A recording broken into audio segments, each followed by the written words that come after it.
Nampally police station हुदूद में मंशियात के मुजरिम मोहम्मद सलमान व मोहम्मद सलीम के खिलाफ पीडी एक्ट मुकदमा दर्ज किया गया। कमिश्नर पुलिस अंजनी कुमार ने इस ज़िम्न में एहतियाती हिरासती हुक्म जारी किया था। मोहम्मद सलमान साकिन देवरकुंडा बस्ती बंजारा हिल्स हैदराबाद ने हैदराबाद पुलिस कमिश्नरेट के हुदूद में मेफड्रोन एक नफ्सियाती मादे की मंशियात के स्मगलिंग के 2 जराइम का इर्तिकाब किया। हैदराबाद शहर में लोगों के दरमियान मेफड्रोन के फरोख्त में इसकी गैर कानूनी और इंतहाई खतरनाक सरगर्मियां मासूम लोगों बिलखुसूस नौजवानों की जिंदगियों को खतरे में डाल रही थी, जिससे उनके जिस्मानी आज़ा बशमूल मरकजी आसाबी निज़ाम को नाकाबिल तलाफी नुकसान पहुंच रहा है, जिससे लोग ज़हनी और जिस्मानी माजूर हो रहे हैं।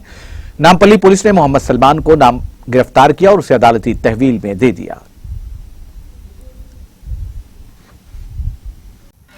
नाज़रीन, हमारे टीटीवी न्यूज़ को सब्सक्राइब करिए, बेल आइकॉन को प्रेस करिए, शेयर करिए और लाइक करना ना भूलें। और किसी एडवर्टाइजमेंट से मुताल्लिक जानकारी के लिए हमारे इस नंबर पर कांटेक्ट कीजिए। हमारा नंबर है 9550102020।